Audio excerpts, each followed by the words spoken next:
Hey guys, and welcome back to part 2 of the Death Guard Codex review.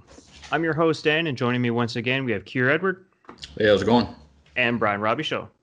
We're back. Let's get this done.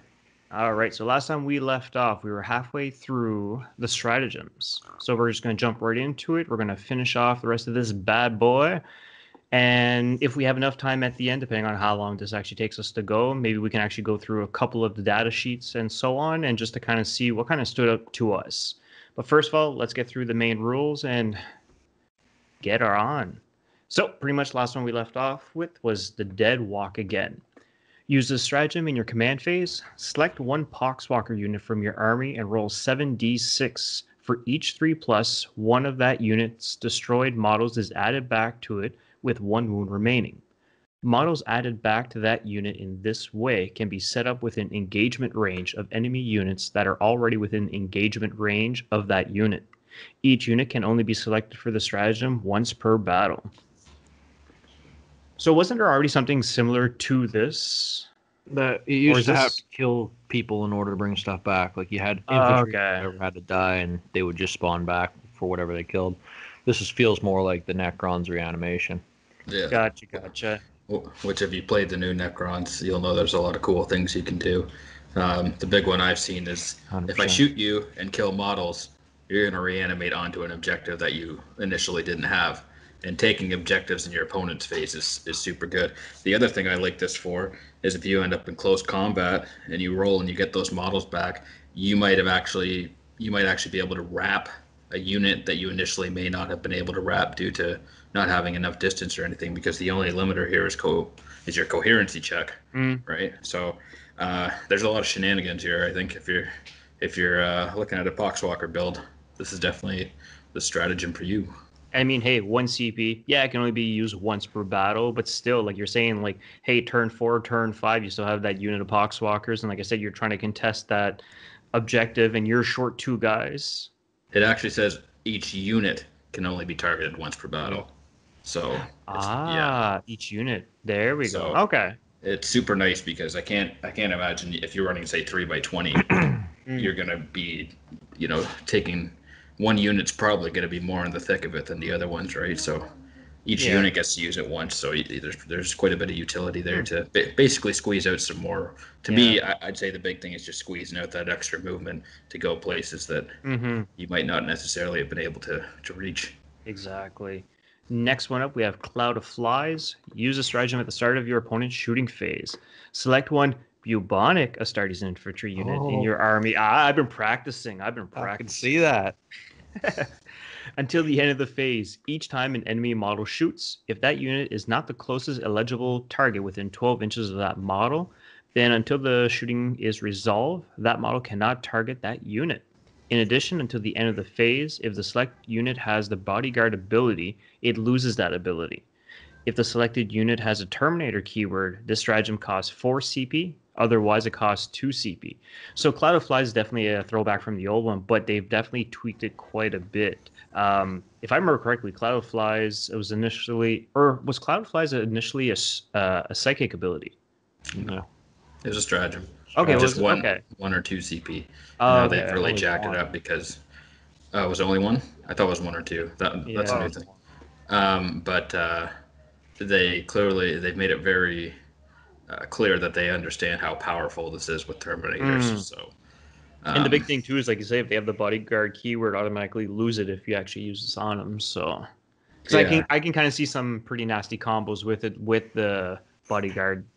So of course, it's the tried and true Cloud Flies. I mean, if you play Death Guard, you know what it does, and there's not really much to dig into here. I mean, it's super strong, and now you should budget 4 CP. Well, probably 8 CP. I could definitely, if you're running like a 10-man Blight Lord bomb or something, you might certainly want it more than 1 turn. So. Oh no, definitely.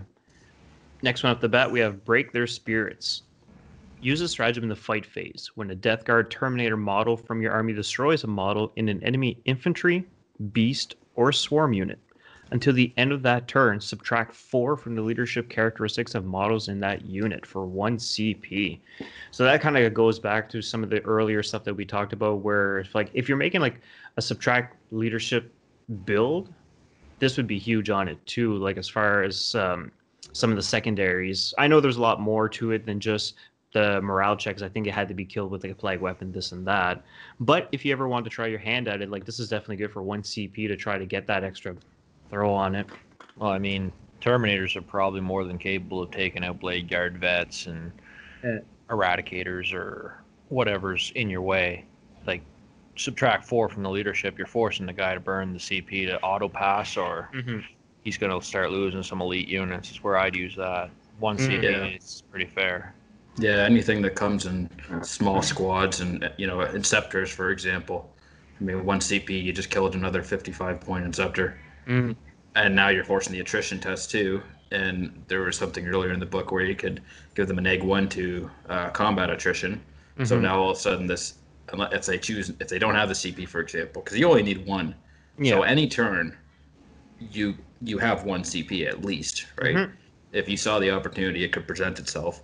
And if he doesn't have the CP, I mean, now, you've killed 2 Inceptors. He's got 3 left in the unit. You pop this, they're an egg 4, they auto-fail.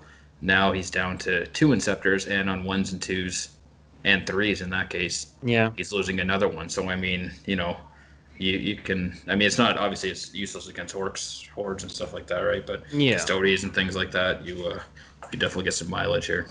Big time. Next one down, we have Dark Cravings. Use this stratagem in your opponent's charge phase. Select 1 floated bloat drone unit from your army. Until the end of the phase, if that unit is within 6 inches horizontally and 5 inches vertically of an enemy unit, it is eligible to perform heroic intervention as if it was a character. When doing so, it can move up to 6 inches instead of 3. All other rules for heroic intervention still apply. Man, right there, flesh mowers. Boom, heroic intervene with that, and again, for 1 CP, too, it's like... Just to correct you, you said 5 inches vertically? Is it not 3? Just 1 sec. Maybe I didn't zoom in quite enough. It looks like 5... Like, I have here, it says 6 inches horizontally, and as far as I can tell, that's a 5. 5-inch vertically of enemy units. But I think that comes into play because they did it during the FAQ where they really emphasize on the whole, on building this and that. So I'm kind of wondering if this is kind of revamped up to that maybe. But it does say 5 inches. In the comments section below, if maybe this is a little bit of a typo on my end right here. If it is 3, let us know. But as far as I can tell here, it is 5 inches vertically. Okay. I mean, getting them to heroically intervene is huge. Especially for 6 inches and I mean, that's super nice. You basically, we've seen this all with Space Wolves and that sort of things. Like, we don't need to sit here and tell you about how good a 6-inch heroic intervention is on a unit like blow drones with lawnmowers. Oh man, I got 3 of them on my desk sitting, wait to be converted. Yeah, they seem like a lot of fun. Oh, definitely. But I can definitely see the nerf back coming to them, at least putting points up, because they're very, very reasonably priced for what they can do at the moment. I don't know. I'm not going to speculate nerfs. That's bad. That's bad juju, man. It's like I'm already screwing myself over. All right, so we'll switch over to the next page. Actually, if you want to jump on this one, Kier. Okay, so at the top of the next page, we got Demonic Gluttony. Use this stratagem in the fight phase when a Death Guard Demon Engine model from your army is selected to fight. Until the end of the phase, each time an enemy model is destroyed by an attack made by that model, that Demon Engine model regains 1 lost wound to a maximum of 3 regained wounds per phase. So Demon Engine's definitely getting some love. Yeah. I mean, Defilers have sort of started to make a comeback as of late. And then there's a few things in here that, like shooting blast weapons in combat, now they can heal themselves. But it is, and this one is strictly for the fight phase, this one in particular. Actually, out of curiosity, do the floated bloat drones with the flesh mowers, do they have Demon Engine keyword or no? Off the top of my head, I'm going to say no, but I could be wrong. Well, if one of you guys want to look it up, I'll keep going with the stratagems here. Yeah, here I'm going to... But yeah, there's a lot of play here. The big one for me would be Defilers. I mean, they can punch in melee. I think Defilers overall for Death Guard are just a good look. I'm very tempted to to run a 3 defiler list for them. So actually, I got the floated blow drone right here, and keywords has demon engine. So yeah, Yes. you could actually use it on them. So there you go. And there was another way, if I recall, to heal them in the fight phase as well. So yeah, I don't know. It's looking pretty good for them. Mm-hmm. So the next stratagem is Flash Outbreak. Used for 2 CP. Use a stratagem in your command phase. Select one Plague Company unit from your army. If there are any other Plague Company units from your army on the battlefield that have any contagion abilities, then the selected unit does not. Then until the start of your next command phase, the selected unit has all of the same contagion abilities. Until the start of your next command phase, units from your army count the battle round number as one higher than the current battle round number for the purpose of determining the contagion range of any contagion abilities they have. One thing you actually miss on that first bullet point, so they gain that contagion ability, but also this in addition to the ones it already has. So it's actually going to have 2 when using this. Yeah, they're it's pretty good. I'm just thinking, because it doesn't exclude warlords, and so if you're running a plague company and your warlord has the aura, contagion aura, let's say for example, poxmongers for example, so their contagion aura is well, an enemy unit is within contagion range, subtract 1 from leadership, subtract 1 from combat. So you could, in theory, pop this stratagem on, say, a squad of plague marines, and it now does -1 leadership and -1 combat attrition test. That's how I'm understanding it. Yeah, because it says you Terminators, but well, whatever, right? The thing is it sounds like you can take your warlord trait, which is really the only thing that sort of there are a few other things, but you can take the warlord trait and put it on any unit. Yeah, because it says contagion ability. Yeah. So I mean, if we want to get nasty with it, I mean, let's talk about death shrouds with gloaming bloat, because that's a contagion ability. Mm-hmm. So now your death shroud are in combat. The unit you can't overwatch the death shroud, and nothing can be re-rolled. Like, to put that in 2 places at once for 2 CP, that's kind of nuts. And the big thing is, it doesn't say they need to be within certain range of each other or anything either. So that's the big pointer right there. Yeah, it just says in the command phase, pick a unit. So you could have your Death Shroud all the way over here and Morty all the way over there and decide that this unit has too many rerolls. So you put Glowing Bloat on your Death Shroud and boom. Yep. Like, that's pretty good. It's kind of 2 CP for that's a little nuts. Yeah. It is, and that's the thing I'm kind of seeing is like there's certain things like, man, like this is really good, but hey, it's only 1 CP. But then like some things that you're looking at is like, man, that normally should only be 1 CP, but now it's like 2 and 3. So it's like, okay, I can see where you're going with this, but yeah, I mean, there's always going to be FAQs that follow these things. I mean, the problem right now is there just isn't the amount of games going around that. Yeah, it's really definitely hard to tell. The sample size is not quite there. So, so the next stratagem, Putrid Detonation, it either costs 1 CP or 2 CP.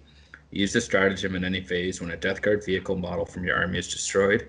Do not roll to see if that model explodes. It does so automatically. If that model has a wounds characteristic of 9 or less, it costs 1 CP. Otherwise, it costs 2 CP. So this is the... That's your auto explode. Yeah. Except they changed it between the 1 CP, 2 CP. Yeah. It used to be just 2 CP to auto explode or something. Maybe it was 1. But the Rhino was a popular choice for that. Yeah. I like doing with the drones because the bloat drones are in combat anyway. The way I was running them, flamers or flesh mowers, you just throw them in. When they died, you just auto explode. True. And here it would only be the 1 CP because they're less than 9 wounds. Yep. And it seems like they're happily giving Death Guard a lot of mortal wound options. And that's definitely that's kind of been the big talk. And I hate to really say, but a lot of people have been complaining about it. But I'm like, why? Just be happy. It's like people are already not happy with a lot of the changes, which hey, we get. But like so far, like everything we've read so far, I'm loving this. And now people are complaining about the fact that we can output mortal wounds. I'm just like, is there no making you happy? Well, I'll take mortal wounds for days. That's the thing. I mean, there's always going to be people who complain. And I mean, the perfect example as of late was Inner Circle and Dark Angels. The internet was horrified about Deathwing Terminators that couldn't be wounded on less than 4s. Yeah. But how much? I mean, Australia, for example, has still been running tons of tournaments and stuff. I don't think. I mean, there's always going to be this overreaction. I mean, for me, if I were building a list right now, there are two. I mean, they just seem like an anti-charge army. If you can play outside of their 12-inch range and shoot them down, you know, that's the game you play. I mean, they're still slow. They're not. I mean, the Rhinos got a massive nerf. People aren't really very hot on them right now, and I mean that's just the thing, right? But it's new, and if you don't play the fact, you're always gonna get those. I mean, they'll figure it out. They'll make the necessary changes, and just don't worry about it. There's no tournaments happening right now, anyways. It's not 65-point obliterators. Oh. So I played a tournament that weekend. Chaos. I played Chaos twice that weekend too as Eldar. Anyway, I top tabled.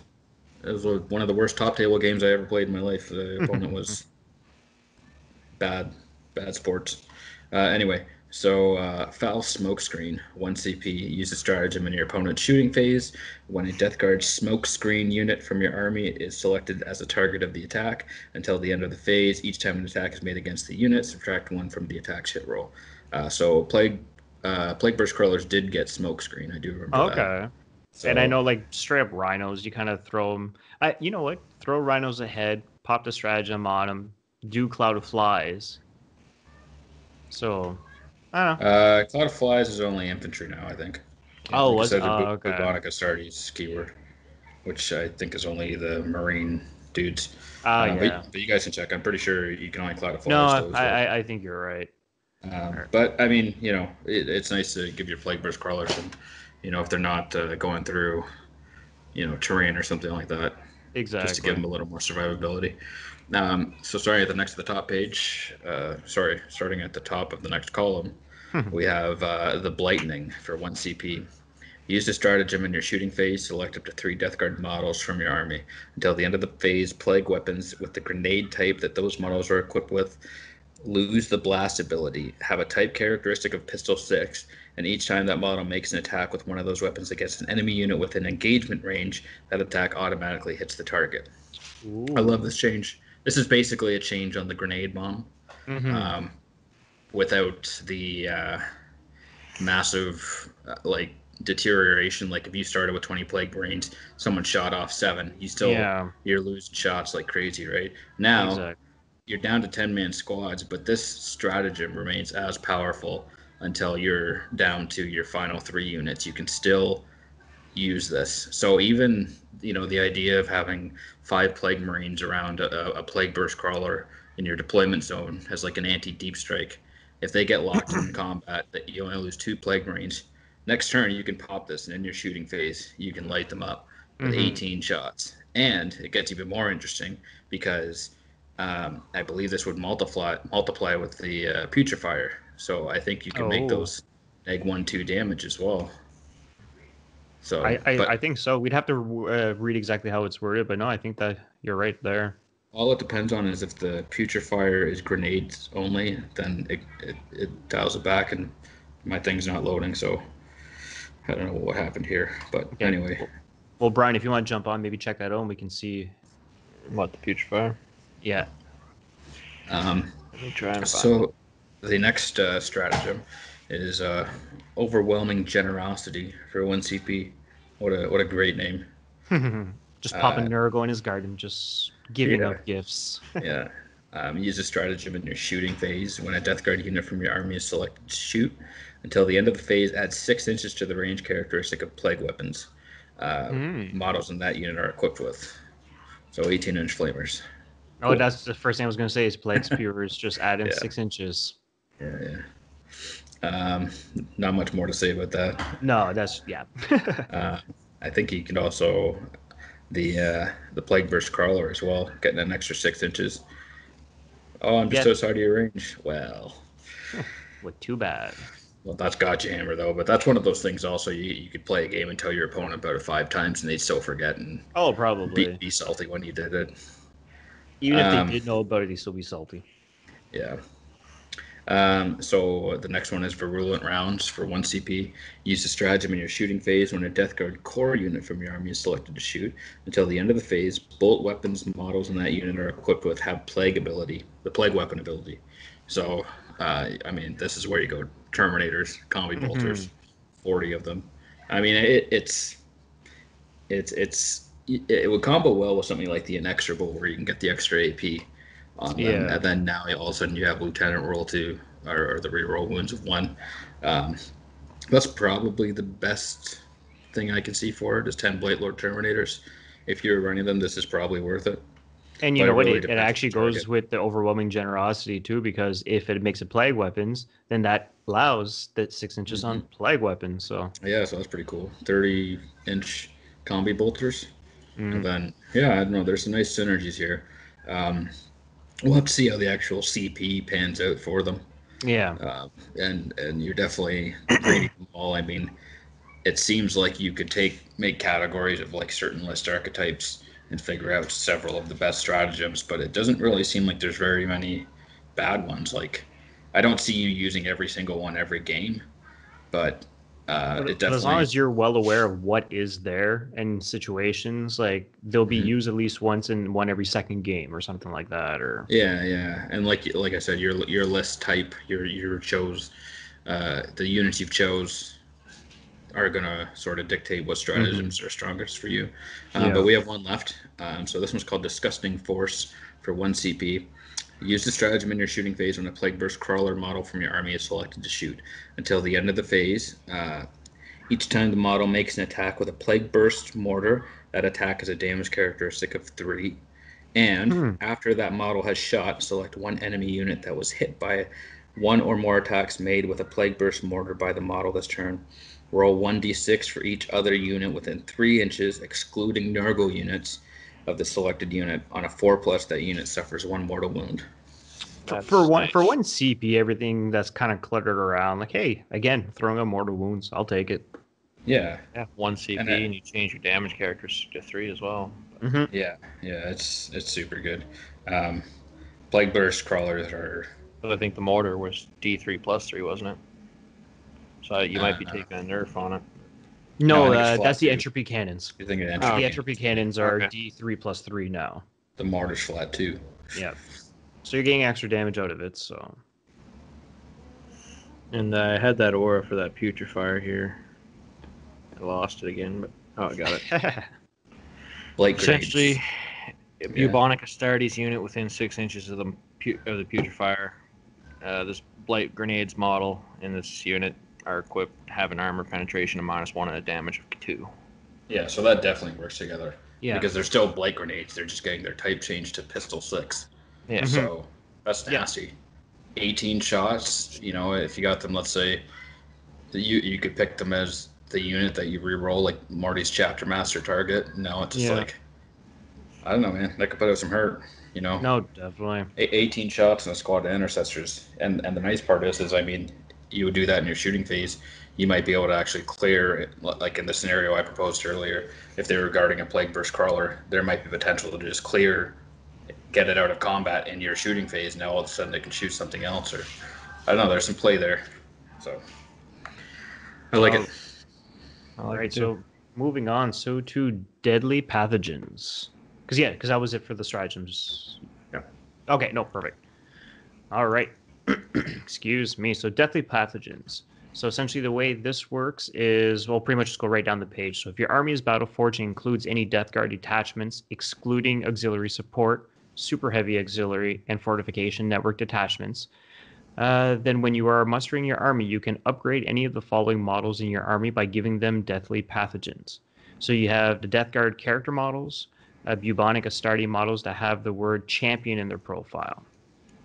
So the way this works is each time you give a model deathly pathogen, select one plague weapon that model is equipped with to upgrade. This cannot be a grenade weapon or a relic. In addition to the effect listed for that deathly pathogen, add 1 to the strength characteristic of that weapon. The power rating of the model unit is increased by 1. If you are playing a match play game or in a game that uses a points limit, then the point value of that model's unit is also increased by the amount shown on the table below. Make a note on your roster each time you give a... Okay. So named characters cannot be given deathly pathogens. Each model can only have one. In Army or Crusade Force cannot include the same one more than once. Deathly pathogens are not considered to be relics for any rules purposes. This means a character model can be equipped with both a relic and a deadly pathogen. So that's actually pretty cool right there. So it's almost like kind of stacking 2 relics per se, but not quite. Yeah, it gets a little tricky because it can't be relics. So no, there's definitely options, and then also, that's just for characters. The big thing here to me is characters and champions, unit champions, if I do believe, as long as they have the word champion in their profile, Yeah. So, I don't know. Let's read them out. Okay, so pretty much what we'll do is give the points as we're reading each one. So, Acidic Milady for 20 extra points. Improve the armor penetration characteristic of this weapon by 1. So for 20 points there. Next one we are looking at is Explosive Outbreak for 20 points also. Each time an attack is made with this weapon, an unmodified hit roll of 6 scores 1 additional hit. This is not cumulative with the Toll Keeper's ability. Next one is the Virulent, if I said that right, Fever. We're looking for 20 points again. Each time an attack is made with this weapon, an unmodified wound roll of 6 inflicts 1 mortal wound on the target in addition to any normal damage. Next one is Befouling Runoff. This one's only 10 points. Each time an attack is made with this weapon, the target does not receive the benefits of cover against that attack. Next one is Unstable Sickness for 15 points. Each time an attack is made with this weapon, if an enemy model if any models are destroyed by that attack, roll 1d6. On a 4+, that model's unit suffers 1 mortal wound to a maximum of 3 mortal wounds per turn. The bearer cannot be selected for the Befouled Incubator stratagem. Okay, so if we go back, it probably adds the same thing plus, so you're not going to get like 2 mortal wounds per hit, probably, I'm guessing. Next one down is Corrosive Filth for 20 points. Each time an attack is made with this weapon against a vehicle unit, add 1 to the damage characteristic of that attack. And the last one right here is the Viscerous Death for 10 points. Each time you roll to determine the number of attacks made with this weapon, you can re-roll the results. So in each their own, from ranging from 10 to 20 points, like I can see a lot of these being thrown in, definitely. Yeah, there's a few good ones. The stratagem is you roll a mortal wound and on a 3-up. So this one you roll it on a 4-up. That's the stratagem you weren't able to use it with. Oh, okay, gotcha. Yeah. I like Corrosive Filth on a Demon Prince. Actually, no. Let me take that back now because it's plague weapons and they got rid of the plague sword for Demon Princes. Is it not plague weapon now? Okay. Yeah, it's true. It all has to be plague. Psychic Awakening, you could give them a plague demon sword, and that doesn't appear to be in this book. So I mean, limited to plague weapons, but if you have a champion or somebody with, like, say, a plague spewer or something like that, like, I was actually going to say if the new Lord Vigilus or whatever his name is, the one that has like the double. But again, he's a named character, and I don't think he can be chosen anyways. So. Is he a named character? Corrosive Filth one. The Corrosive Filth one looks solid for 20 points to increase the damage on vehicles.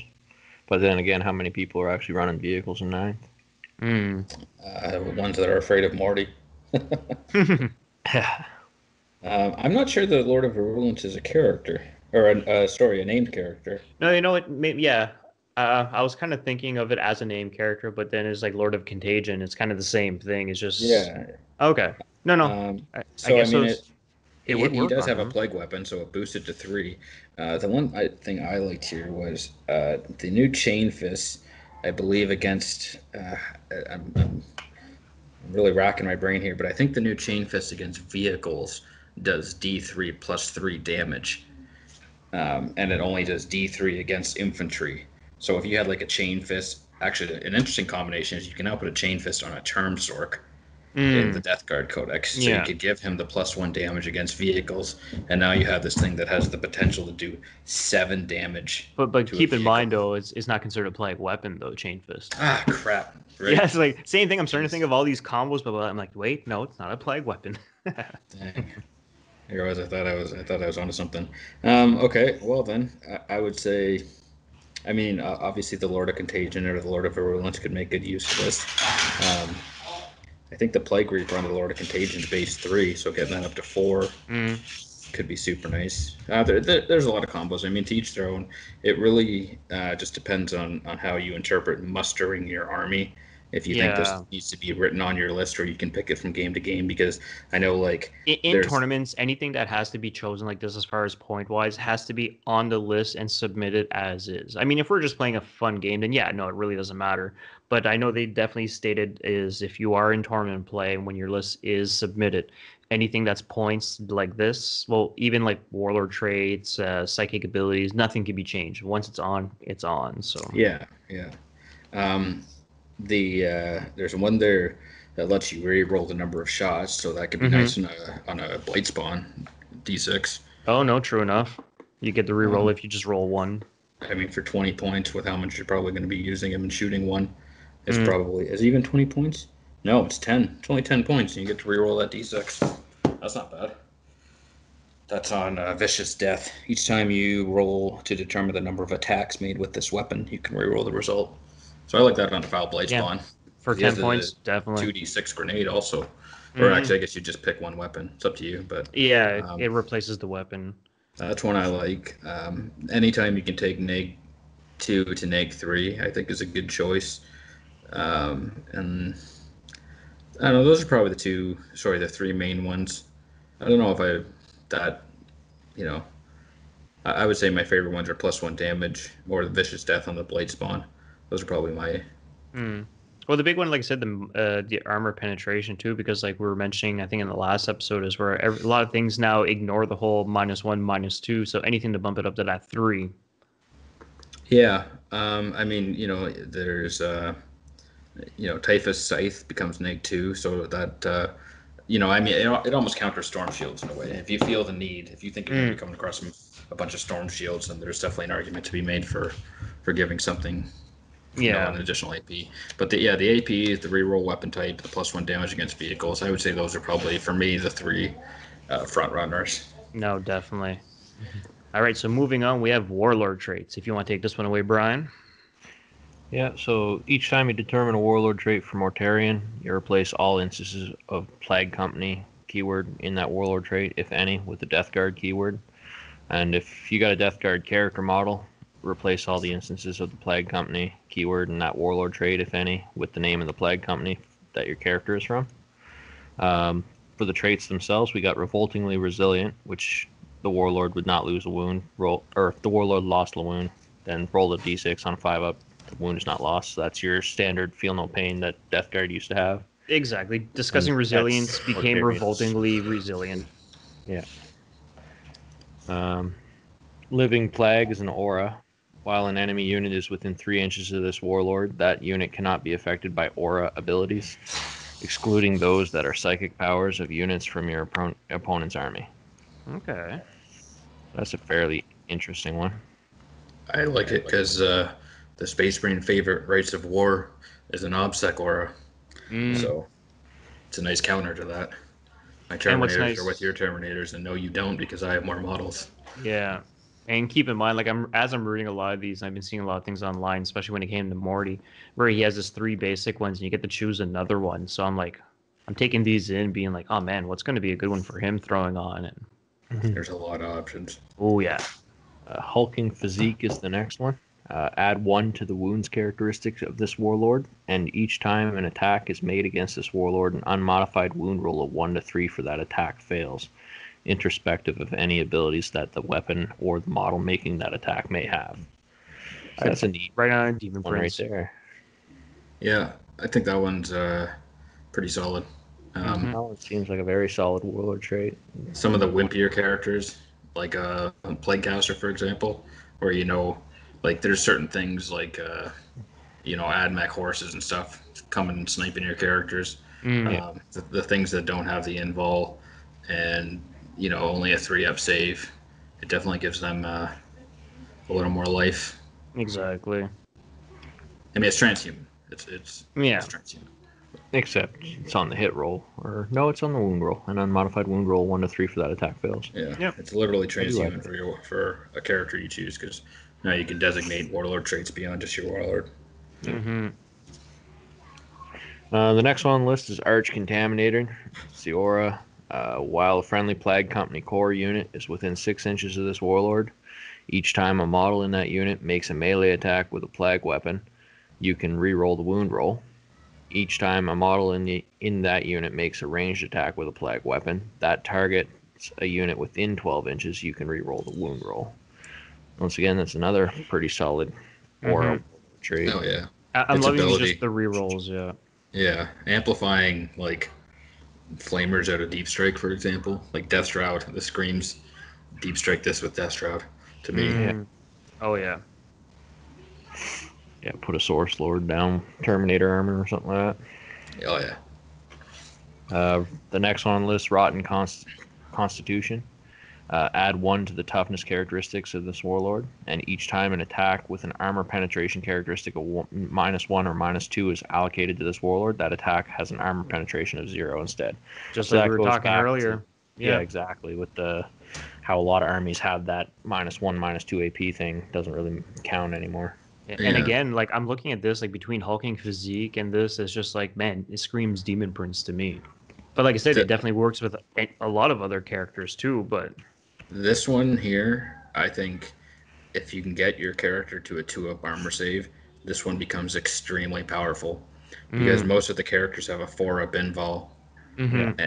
So now, like typically, you could look at a 2-up and say, okay, with -2, I'm forcing the invul.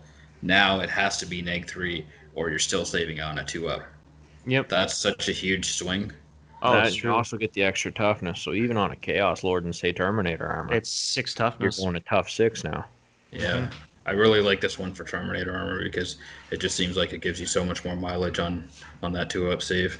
And especially now that there's actually Death Guard character, or like Chaos Lords and stuff like that. So you take a Death Guard where he, like Brian was saying, exactly. So he would probably have the invul 4-up, I do believe. And like say you throw that up. The neg 1, neg 2, I think is massive because lightning claws, like everyone loves lightning claws, and then all those Space Marine guns, all that bolter fire, everything. Now, mind you, it's still a character, so it still has Lookout Sir. Yeah. But most of that stuff can't get to neg 3. No. Right. Flamers. There's no flamers that can break this threshold. There's and even the combat weapons. The thing I've noticed with a lot of the Space Marine books, Thunderhammers are only neg 2 now. Mm-hmm. Yeah, so, I find they took quite the neg 0 Thunderhammers on your Lord. Well, I mean, they can get Assault Doctrine to put them to neg 3 and past that, but just the thing that I've noticed is looking at a lot of the combat weapons. As soon as they start to get to neg 3, they start giving up additional strength and additional damage. So it almost becomes the point where the multi-damage stuff, you're already reducing the damage. Now you're saving it on a 2. So you're basically forcing them to just go into power swords or something. Otherwise, you're just constantly it just makes it so annoying. And like a Lord of Contagion, for example, who you're going to want in there, he saves on a 2-up. You give him this, and now it's just like, okay, force my invul. I don't care. I'm -1 damage. I'm T6 now. Like, let's go. Yeah.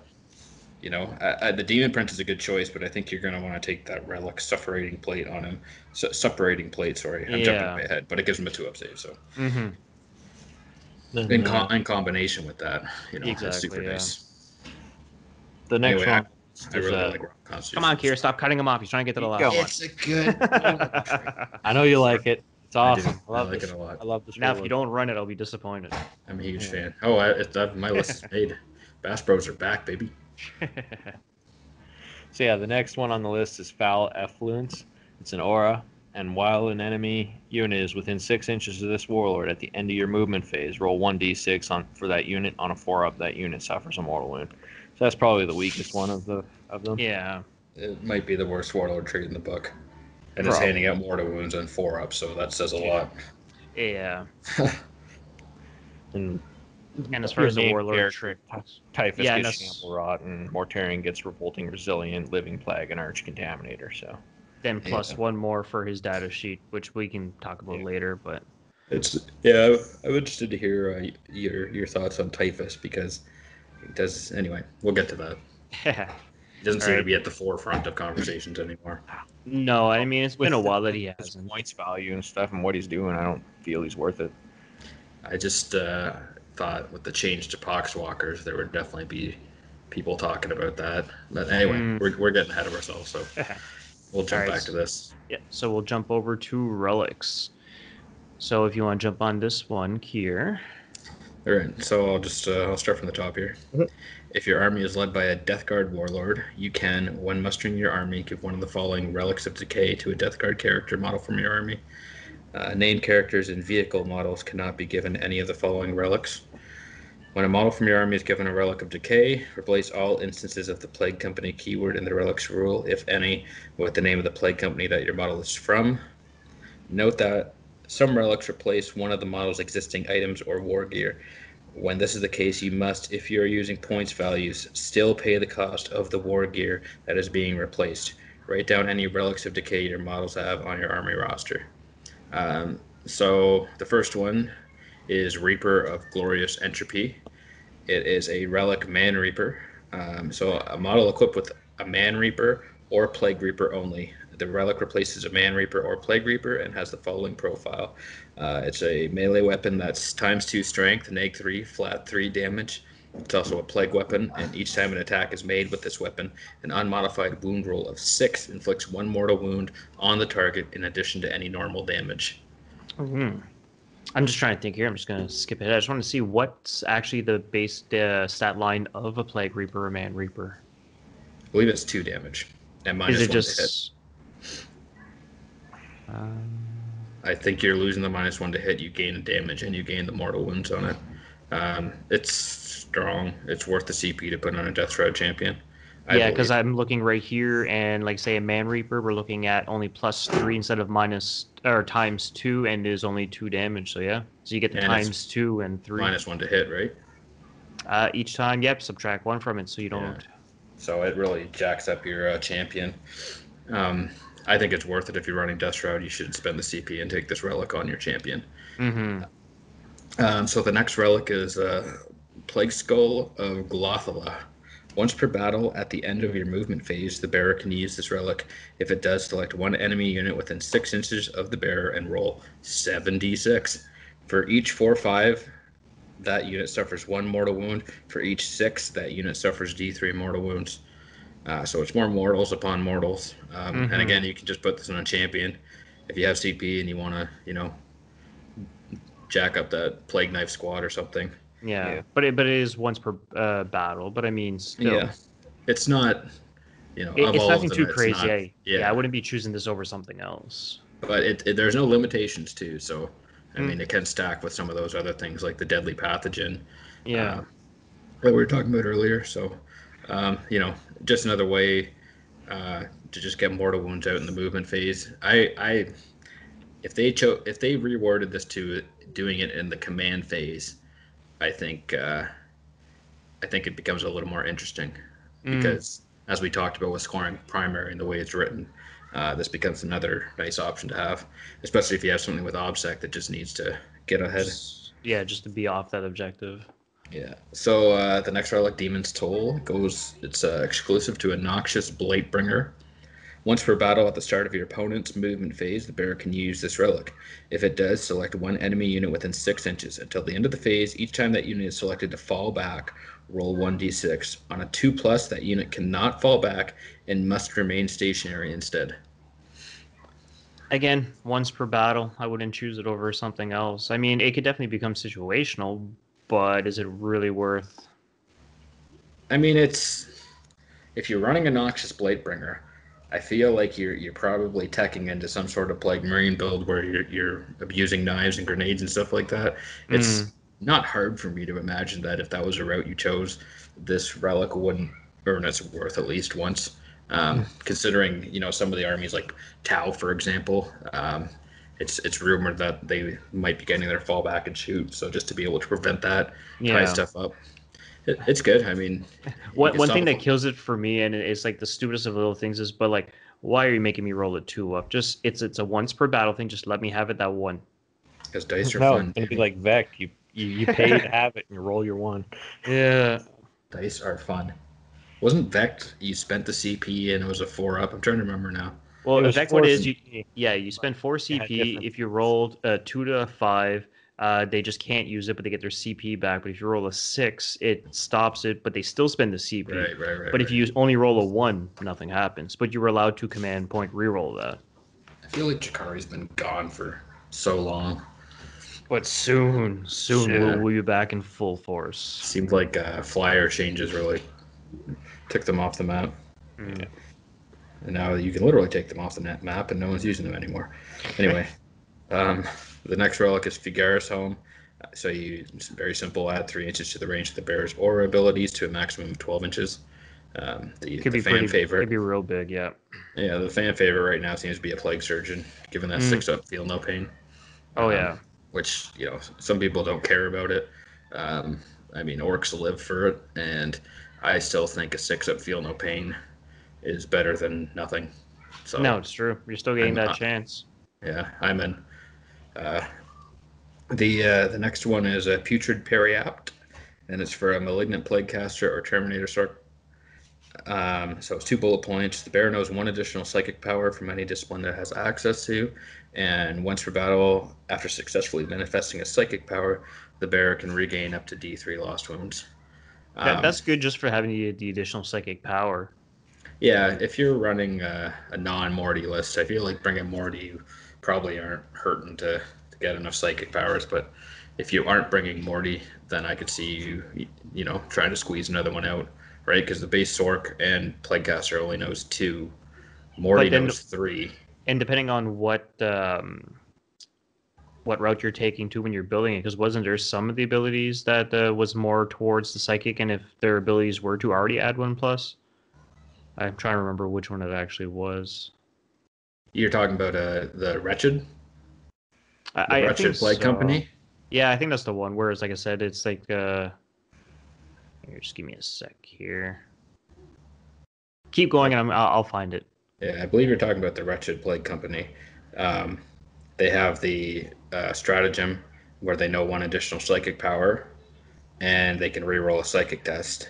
Yeah, that's the one right here. Yeah, sevenfold blessings. That model knows 1 additional psychic power from their chosen discipline, and once per psychic phase, you can reroll 1 psychic test for that model. So you do that, and then, like I said, you have a second one, and you give him the other warlord trait, or even all in the same one. Now he's gaining 2 psychic abilities. Like again, if you're not running Morty and you want to get as much as you can. Yeah, the only thing I'll say against that is this is just knowing extra powers. It's not actually being able to cast. It would be nice if one let you cast an extra spell and one let you know one. So now you could do 3/3 rather than only be able to cast 2 and no 4. No, right? True enough. Now that being said, if you're running like say a Demon Prince or a double patrol with 2 Demon Princes, you can now squeeze 4 powers out of them. Like that's kind of nice, right? So it's all right. It's got a place. The next relic would be the Toll Keeper, which is for Talim and model only. The bear has the following ability: Toll Keeper Aura. While a friendly Plague Company core unit is within 6 inches of the bearer, each time a model in that unit makes a ranged attack, an unmodified hit roll of 6 scores 1 additional hit. So this one here would stack well with the bolter, the combi bolter Terminators we were talking about earlier. Mm-hmm. No, definitely. And the Taliman, like especially now with his new ability where it's 7+, like a lot of people have been really making lists with him in it. So yeah, he looks good. Like about him is that they took away the rerolls that he used to give. Yeah, but I mean they've dialed back on that. I mean now it's Chapter Masters. I think Chapter Masters even now you spend the extra points and you can only target 1 unit, if I'm not mistaken. I don't think it's an aura of 6 inches around them anymore. So they're kind of dialing it back. It's weird because they've done these things to speed the game up, and they've done some things to slow the game down. Yeah. The big one for that would be Plague Marines, which we'll get into. They did something very strange. So the next one is, I think, for me anyway, I would always take this. It's for the Foul Blight spawn, and it's a revolting stench. It's an aura, and while an enemy unit is within 6 inches of the bearer, that unit cannot make use of any rules that allow it to fight first, and never counts as having made a charge move this turn, irrespective of any abilities that unit may have. And the sad part is because I used to be built right into him. Yeah. Yeah. Well, he still can nominate someone within 3 inches. And I can't recall if it's an aura or a contagion or okay, but this one would boost it to 6. Oh, okay. No. This is you can't fight first, and you don't count as having charge. The other one is you fight last. His data sheet ability is a 3-inch. You fight last. Now the thing I do like about this is in the Inexorable, which is one of my Ferryman. There's a stratagem that you pick an aura and boost its range to 12 inches. So you could have a 12-inch bubble around the Foul Blight spawn where, regardless of anything, you don't count as having charge. And as soon as the combat begins, it just starts in sequence. Mm-hmm. And I think it's just increase the aura by 3 inches to a maximum of 12. Ferryman strat? I thought that's what it was. I didn't think it was to an auto 12. But. Either way, still Ferryman strat is plus 9. 6 inches. It's a plus 6-inch aura stratagem. Cool. So the nice part about this is... Here, I'm looking at it. It's called On Droning Wings. Add 6 inches to the range of that model's selected aura ability to a maximum of 12. So you can take the stench vats, boost it to 12 inches, and the great part... that nullifies everything in my Slaanesh. All my attack first and everything. The best part is the new core rulebook means after charges are resolved, the opponent fights first. Mm-hmm. So this basically means that if you're in this bubble... I'm swinging first. I'm picking what I'm most afraid of. I'm picking what can hit the hardest, and that thing's going to crush that other thing before you even get to go. It's not... In 9, that's huge right now. Well, and it's not quite what the Foul Blight spawn was, but the big change is, like I said, is the opponent swinging first after charges are resolved. That's what, to me, really makes this thing awesome. So I'm hard-pressed to write a Death Guard list that doesn't have a Blight spawn with this relic. I think it's great, and even if you only get the 6 inches, there's other ways to increase the aura range depending on what route you go, but I quite like this one. I think it may be my favorite relic for Death Guard. No, it's definitely a really good one. So the next one is Suppurating Plate. The bearer gets a save characteristic of 2+, and each time an enemy unit fights after it makes its attacks, if the bearer lost any wounds as a result of those attacks, roll a d6. On a 2+, the unit suffers 1 mortal wound. Yeah, so you throw that on a Demon Prince, and then we go back to the other abilities, and Rotten Constitution, Suppurating Plate. Yeah, it's good luck. That changed from the old one because it used to be when you made a save or whatever, you had to roll for the mortals. Yeah. And I thought it was more than 1 mortal wound, if I remember right. But... No, I think it was always just the 1 mortal wound, but... Can always go take a look at it later, but... Either way, doesn't matter. Either way, now. it's still great. That's the old Codex. That's the new one. I think the Demon Prince is probably the best candidate for this. And it was the same thing last edition and beginning of 9th. Yeah, it's always. I always threw it on my Demon Prince. Yeah, simply getting it to 2+ is huge, and it has so many wounds where you have potential of rolling 6 dice on a 2+ that do a 2-up, right? So or that do a mortal wound. So super nice. So the final relic is the Plague Bringer. And this is a model equipped with the Bale Sword, Demonic Plague Blade, Plague Knife, or Power Sword only. The relic replaces a Bale Sword. The relic replaces one of those and gets the following profile. It becomes Strength +2, AP -3, 2 damage. It's a plague weapon, and each time a model is destroyed as a result of an attack made with this weapon, the model counts as 2 models destroyed for the purposes of morale test this turn. Ooh, that's good. Yeah, I mean, there's no shortage of Bale Swords and the likes in this, right? And the fact that you can give champions relics. Mm-hmm. So, I mean, it's not hard to see. This is on par with the Relic Man Reaper. I mean, if you need it, it's there and you should take it. This is probably if you're running Blade Lords, you give that to your champion. Oh, yeah. And then it's a plague weapon. You could put a pathogen on it to give it +1 damage against vehicles or, all kinds of nice stuff you could do. Mm-hmm. So all right, so super nice. Oh yeah, and like I said, it's like it seems like they all have their place in the right lists. So definitely gonna be trying a lot of them out.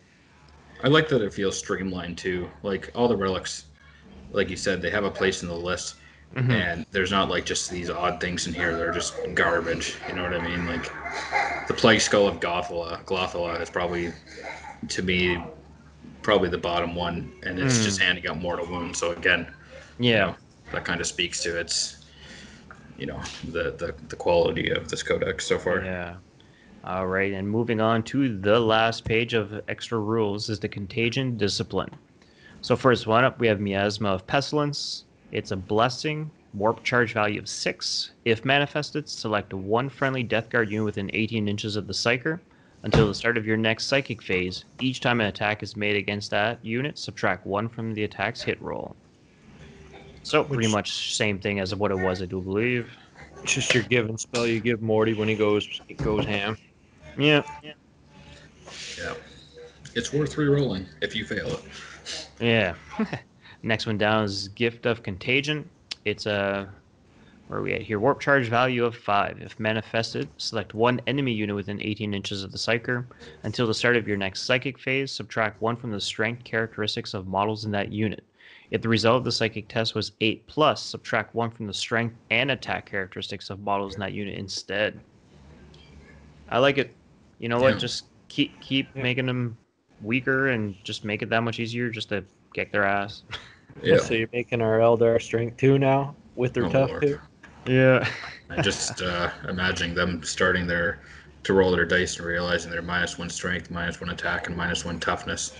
Hi, your predecessor is now a witch. Have fun. Yeah, so your basic mortals. Yeah. Next one we have is Plague Wind. It's a charge value of 6. If manifested, select one enemy unit within 18 inches and visible to the Psyker. Roll 1d6 for each model in that unit. For each 6, that unit suffers 1 mortal wound. If the result of the Psychic test was 9+, that unit suffers 1 mortal wound for each 5+ instead. It's good against hordes. And that's exactly what I was going to say. You get like a 30-man unit, you throw that in. If you get that 9+ on 5+ is getting mortal wounds. 10 wounds. I like it. Yep. Standard Plague Wind. Mm-hmm. Yeah. Next one we have is Putrescence Vitality. It's a warp charge of 7. If manifested, select one friendly Death Guard infantry unit within 18 inches of the Psyker. Until the start of your next Psychic phase, add 1 to the strength and toughness characteristics of that model. Pretty much standard what it used to be. T6 Blade Lords, anyone? Next one we have is Curse of the Leper. Warp charge value of 6. If manifested, select the closest enemy unit within 18 inches and visible to the Psyker. Roll 7d6 for each dice result that exceeds the enemy's toughness. It suffers 1 mortal wound. Again, if I remember correct, I'm pretty sure that's the exact same thing as what it used to be for the most part. Yeah, this one's probably best on Morty since he starts with the biggest contagion range, so he'd be rolling against their -1 toughness stat. So yeah, like I said with Eldar and stuff, you're -2. Yeah, only 2 toughness now. Your T2. Yeah. All right. Let's see, 7 2s, and they're all dead. Killed all 5 Cabal. Nasty. Yeah. And the last one here is the Gift of Plagues. Charge value of 6. If manifested, select one friendly Death Guard unit within 18 inches of the Psyker. Until the start of your next Psychic phase, add 6 inches to the range of any contagion ability that unit has to the maximum of 12. So I'm getting it like there's another way to stretch exactly. that. Yeah, this is the if you aren't running Ferryman way. I just like it because I'd rather spend the CP than fail a Psychic test. Well, and that's the thing, but it's also nice just to have, like I said, like you have spread out, you have guys that you want to make the aura abilities as big as you can, and if you have that, like, especially when we started saying you get some of these psychers that are learning like 3-4 psychic abilities, it's always good to have on that back burner in case, like you said, you have 3 units that already have an expanded aura, and if you want to try getting that 4th one to the expanded aura, that's say hovering over an objective or something like that, it's still something to go. And I mean, for a 6, it's reasonably easy to roll, but yeah, I think it's great. I think probably for me, you could justify bringing any of these. The only one that seems, if you aren't running mono, if you're souping Death Guard, Curse of the Leper gets marginally worse, right? Because you're losing that -1 toughness. Yeah. And for me, it's kind of when I originally looked over at Curse of the Leper and Plague Wind, I sort of sat there and was like, if I was only taking one, do I roll 7 dice, beat the toughness, or do I roll a dice for every model? Like it's a tough trade-off. Yeah, because I mean, like hordes, everybody's like, oh man, hordes are dead. It's like, no, they're not dead. But in truth be told, you're not seeing them as much. So like I said, Plague Wind is definitely like a horde killer one, where like say Curse of the Leper, it's kind of like you lower the toughness of the bigger or like 5-man units everywhere, and you can kind of get a little bit more. So again, it really depends on who you're playing against. Yeah, I feel like Curse of the Leper and the Space Marine meta is kind of probably maybe the better one. And then I think also as the toughness gets lower, like I'm imagining using this on like, some AdMech priest or something. I mean, I think they're only T3, so you roll 7 dice. Well, even if you don't, right? Like you roll 7 dice, there's a good chance you pick up 4 or 5 of them. So. Oh, exactly. But I mean, even against your basic Space Marine, they're T4 now T3, so you're still over 50% chance. You got a 60% or 65% chance to start even taking multiple wound character. Or well, I suppose it's still just one more wound, so you would still need to do 2 to kill 1, but it has to exceed the toughness, so it becomes a 50% chance. If they're T3, you need a 4. So, but again, all good spells. Yeah. So, I don't think there's any. Again, another just solid page of choices. So pretty much that brings us to the end of that for the extra abilities. So I remember we were saying that towards the beginning, if we have enough time, we can actually go through a couple of the actual data sheets. And I'm kind of looking here. So we're an hour into the episode. So I say we can choose 1 or 2 just to kind of give a little bit of review through and give thoughts on it. Let's do Typhus for sure. Yeah, well, I know Kira threw that one there, so that's what I was going to mention. We can start off with Typhus. Well, I think there's like subtle changes that you just don't really need to get hung up on. Right? A lot of the stuff seems pretty consistent. I think we could sort of TLDR a few of them, like the Demon Prince, real quick. It's base 8 now with wings are 35 points. It goes to base 10, and against the fly keyword, that's the main change. Malefic Talons, it's only +1 attack and -1. Yeah. So that's pretty much the Demon Prince right there. The axe is no longer -1 to hit. So I like that you can actually give him a Plague Spewer, though. That's new. Yeah. So I think just about the Demon Prince, I think the wings become a much. It kind of feels weird in a Death Guard force because you don't really need them to go that fast because otherwise you're just going to get way ahead of your Death Guard, right? So I think the wings become a lot less worth it to me. So that's kind of. I had my Demon Prince was I'd always fly him in and he'd be alone. Yeah. He was only a distraction for a turn while the rest of my army was still coming in. Yeah. But that's like the big change with Demon Prince is the wing. The difference between wings and not is very debatable. Yeah. As far as Typhus goes, I mean, you guys, he's the Poxwalker guy. I have no interest in partaking in this conversation. You guys, like I said, the reason we brought him is because you were saying so. Yeah. He can advance normally now, which is nice. He doesn't get the half advance bullshit anymore. For the armor, and also being just a 5 movement rather than a 4 is huge also. Yeah. And then, but he doesn't give the toughness. No. Yeah. No, he gives strength now to Poxwalkers. Which is good because the Poxwalkers already got that +1 to the toughness. And in a sense, you're giving them an even bigger buff because they already come with the original buff that he was giving, so... Yeah, just touching on in 6 inches, they get +1 strength now, and his destroyer hive changed too. It's no longer a pistol thing. It's in your command phase, you can select one enemy unit within 6 inches of the model, roll 1d6, and on a 2-up, that unit suffers D3 mortals now. It's no longer that pistol that only hit on a 5. For me, he seems a little expensive for what he does because he's still like 160 some odd points. So to spend that amount of points in a character to buff Poxwalkers is... He can go into any plague company, but he can only take a plague company. Like, he only gets his contagion ability, like, if he's in the harbor. Yeah. But, so that's Typhus. I'd say the main change is he doesn't give toughness to Poxwalkers anymore. So people who are hoping for T5 Poxwalkers, you're not getting them. Sorry, guys. No.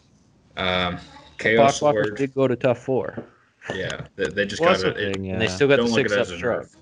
It's not a nerf to typhus. It's just an easy buff to poxwalkers. They're now more accessible. They aren't just if 5 you're points running models are typhus. beautiful too. Yeah, Yeah. 5 points. And actually, out of curiosity, were Poxwalkers always 2 attacks? I don't really use them very much, but were they 1 or 2 base attacks in the other edition? Too.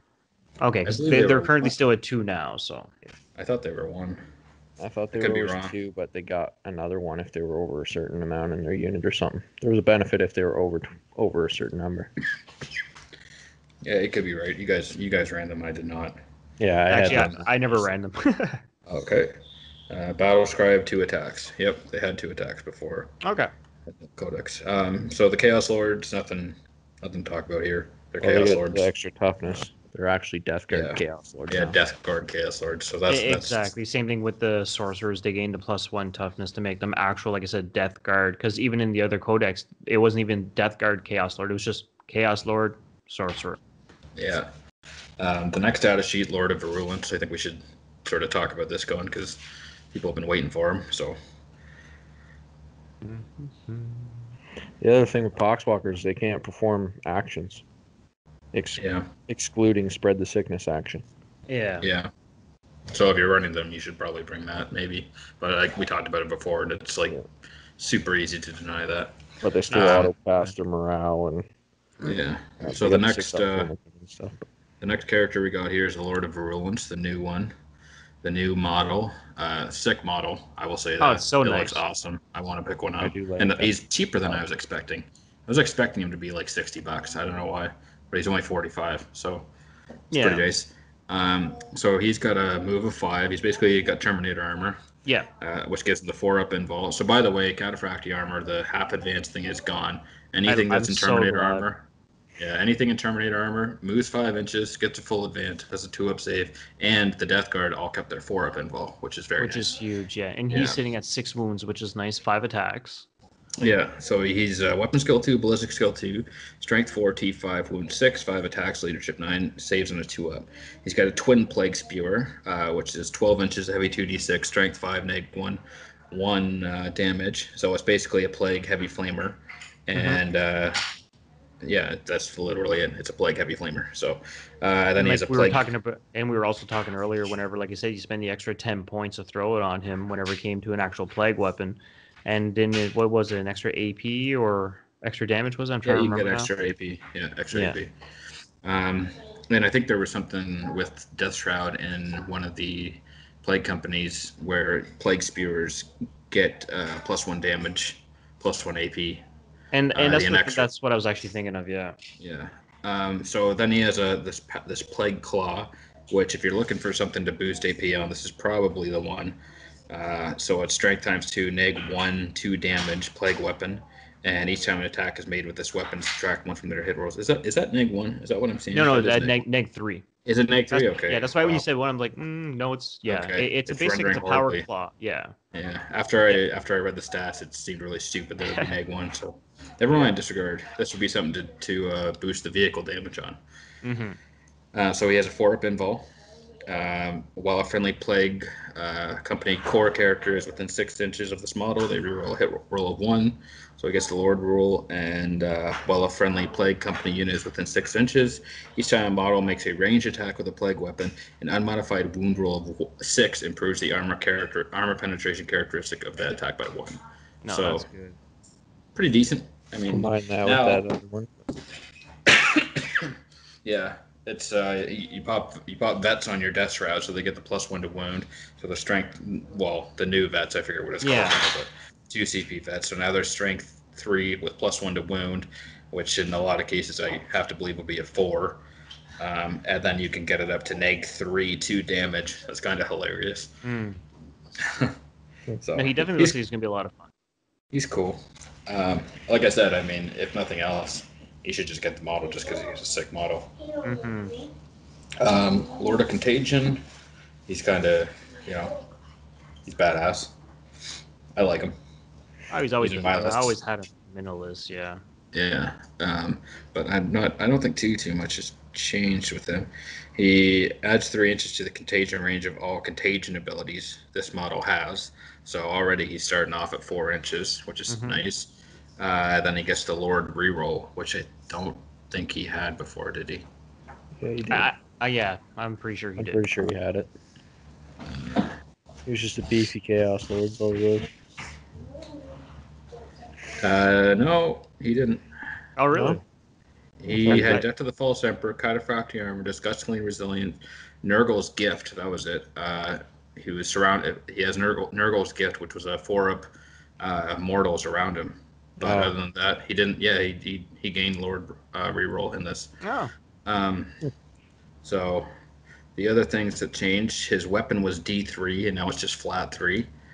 He's actually got quite a few buffs across the board. And then, I mean, he can move. He had Cataphractii Terminator armor before.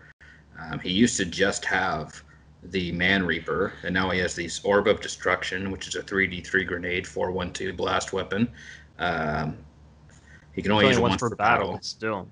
Yeah, his melee weapon, the Plague Reaper is 3 damage, and then he has your classic Death Shroud.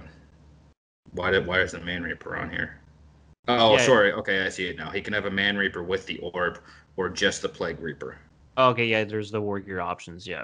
So I like the Plague Reaper. I don't know that the grenade's worth the degraded profile. The Plague Reaper seems pretty solid.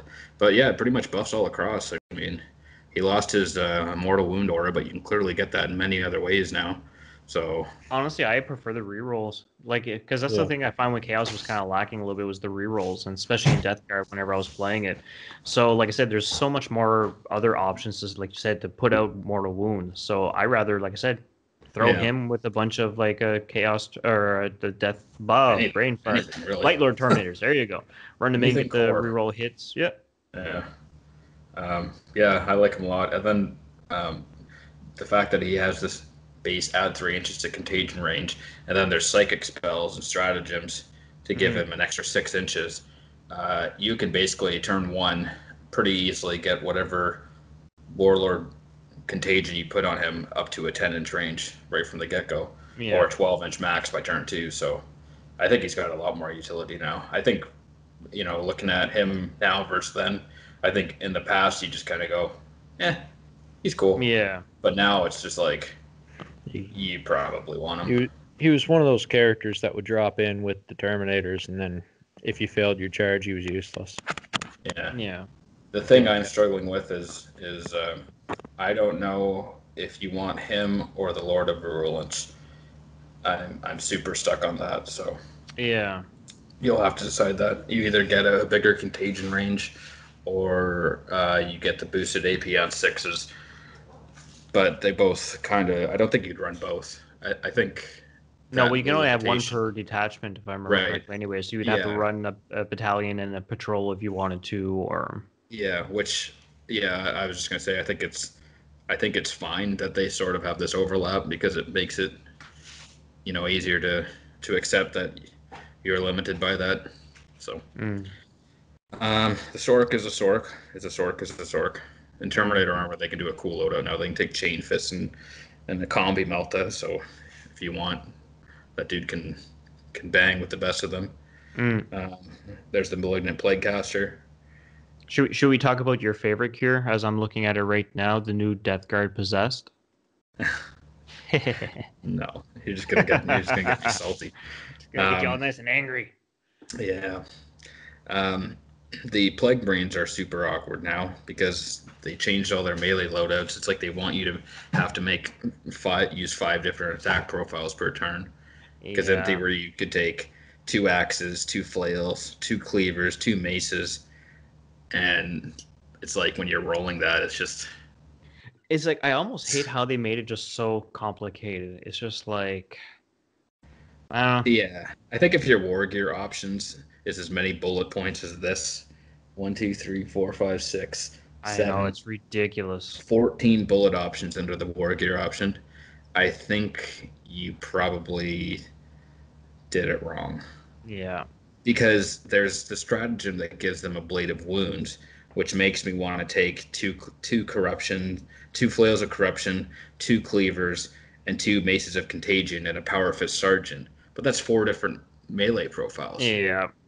I mean, it's good. Like you want that, right? Like Oh because in no, theory, definitely. But 4, 10, uh, like you could potentially wipe out a squad of 30 boys with 10 plague marines with these ablative wounds. mhm. But at the same time, you're sitting there telling us that you want to speed the game up. Yeah. So I don't know. I mean, yeah, it's tough to say because it definitely seems worth it to take off these weapons, but I don't really know what they accomplished by doing it this way. So anyway, that's how I So feel about plague marines. yeah. So is there anything else you guys want to touch on, or do you think that's good for right now? Because I think most of the other stuff we've probably seen through previews and stuff like that. Because I know Morty was one of the first big ones, so we all kind of know what he does. Same thing with the Plague Burst crawlers. We all know the big thing. Well, actually, any demon engine, big thing I'll keep going back to is the 3-up ballistic skill.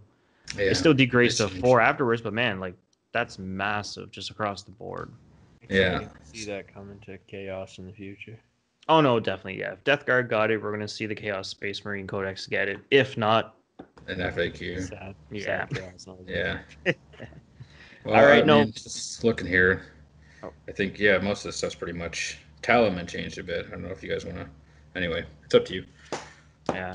No, we'll call it quits here. We're 115 into it, and like I said, what we can probably do down the road is we can make like another episode, kind of coinciding with this one, where we do talking about the list and stuff like that. And when we're going through it, we can give the reasons why, and then again, we can go through the data sheets and kind of give our opinions on what combos we're trying to run with and stuff like that. And you'll get to see a lot more of each individual characters and some of the units gone that way. So pretty much we'll call her a night here. So thank you guys for joining me on the episode for this part 2. Yeah. The nice part is when you get this out, the codex will pretty much be out the next day or so. So those data sheets, you won't have to wait too long for those data sheets. So. No. Yeah, thanks for having us on there. Yeah, it's fun. Looking forward to the next one, either Dark Angels or Dark Eldar. It's gonna be orcs for some reason. Orcs is going to be thrown in there, and hey, if I actually seen something that they kind of hinted at, I know when we're recording this right now, it's a Thursday night, and we have the big preview coming this weekend. Apparently, there's been some Gene Stealer cult stuff kind of floating around from what I've been seeing. What I've seen, it looks like Necrons, flayed ones. Yeah, I thought it was. There's a character for the Necron that's like a pistol snipey dude. They're saying it's that guy. I forget his name now. And then I assume the Divine's going to be sisters or something with AOS, but yeah, I think the person they previewed was that Necron character. They showed him a while ago. He's got 6 pistols. Yeah, and maybe that's probably what it's going to be. But I actually seen a topic of Gene Stealer cult. But hey, you never know. Chronomancer. Anyway, so alrighty, like characters. Yeah. Alrighty. Well, everybody, have a good night. Hopefully you enjoyed this part 2 of the series. And hey, our first episode got a lot of views, which makes us very happy. Because like I said, the more that we can keep doing this, hopefully down the road, we can actually be like, yo, GW, we're a thing. Give us some books. Let's do this. But no, I appreciate everybody watching it, giving us the likes, leaving some comments, and we'll see you guys on the next episode. Have a good night.